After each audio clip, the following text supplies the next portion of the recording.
सोचिए, मुगल साम्राज्य की कामयाबी का राज क्या था? सिर्फ लड़ाइयां जीतना नहीं, इसके पीछे था उनका एक बहुत ही कमाल का एडमिनिस्ट्रेटिव सिस्टम। आप इसे एक तरह का ऑपरेटिंग सिस्टम कह सकते हैं, जिसने इतने बड़े एम्पायर को सदियों तक चलाया। जरा इस नक्शे को देखिए, कितना बड़ा था यह साम्राज्य। तो सबसे बड़ा सवाल यही है कि इतने बड़े, इतने अलग अलग तरह के लोगों और इलाकों पर कंट्रोल आखिर किया कैसे गया?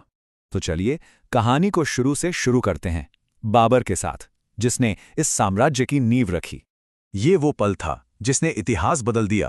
1526 पानीपत की पहली लड़ाई। एक तरफ बाबर की छोटी सी सेना, दूसरी तरफ इब्राहिम लोदी की विशाल फौज, और नतीजा बाबर की जीत। लेकिन कैसे? इसका राज था टेक्नोलॉजी। भारत में पहली बार इतने बड़े पैमाने पर बारूद और तोपों का इस्तेमाल हुआ, और इसने खेल ही पलट दिया। और इस एक जीत का असर देखिए, दिल्ली सल्तनत जो सदियों से थी खत्म हो गई, पावर का सेंटर ही शिफ्ट हो गया। दिल्ली और आगरा पर कब्जे के साथ ही बाबर ने हिंदुस्तान में मुगल राज की बुनियाद रख दी। लेकिन बात यहीं खत्म नहीं हुई, असली परीक्षा तो अभी बाकी थी।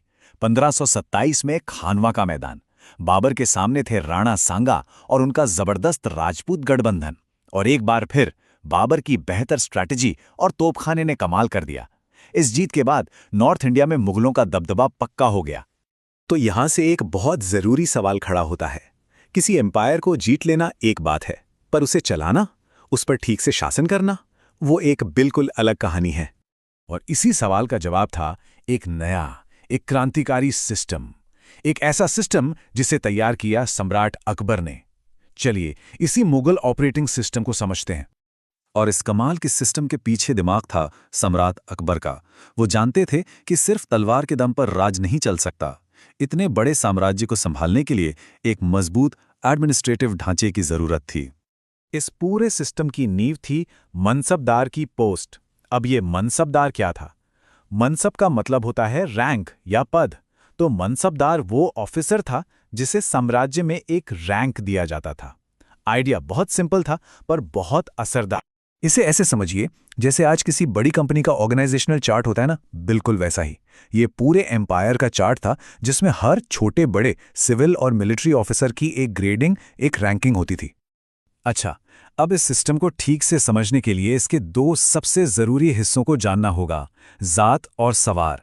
यही दो रैंक मिलकर एक मनसबदार की हैसियत और उसकी जिम्मेदारियां तय करते थे। तो देखिए, ये काम कैसे करता था। जात जो था वो मनसबदार का पर्सनल रैंक था।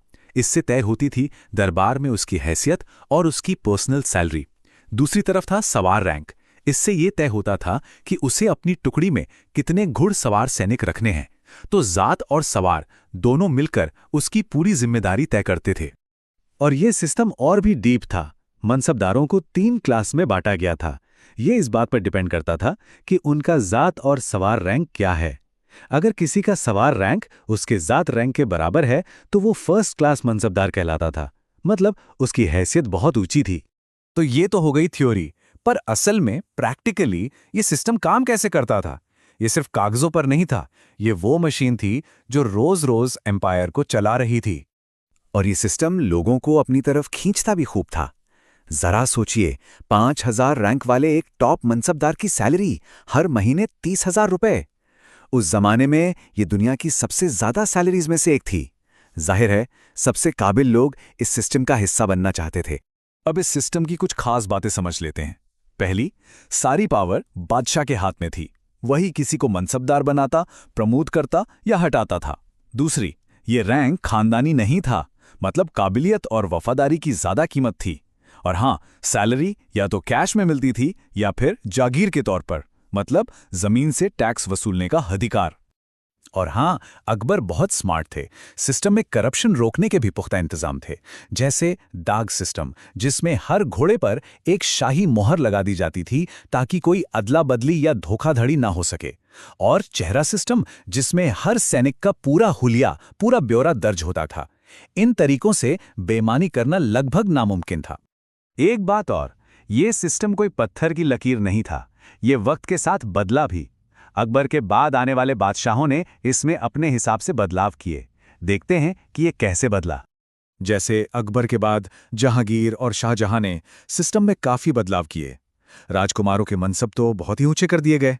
शाहजहां ने तो मनसबदारों के लिए जरूरी सैनिकों की संख्या भी कम कर दी, शायद इसलिए ताकि बढ़ते साम्राज्य के खर्चों को कंट्रोल किया जा सके। तो आखिर में एक बड़ा सवाल हमारे सामने आके खड़ा होता है, क्या ये मनसबदारी सिस्टम ही मुगलों की असली ताकत थी, या फिर इसी सिस्टम की कॉम्प्लेक्सिटी ने, इसकी पेचीदगी ने ही आगे चलकर साम्राज्य के पतन की कहानी लिख दी? क्या इसी सिस्टम ने इतने ताकतवर अमीर बना दिए जिन्होंने बाद में एम्पायर को ही कमजोर कर दिया? ये वो सवाल हैं जो आज भी इतिहासकारों को सोचने पर मजबूर करते हैं।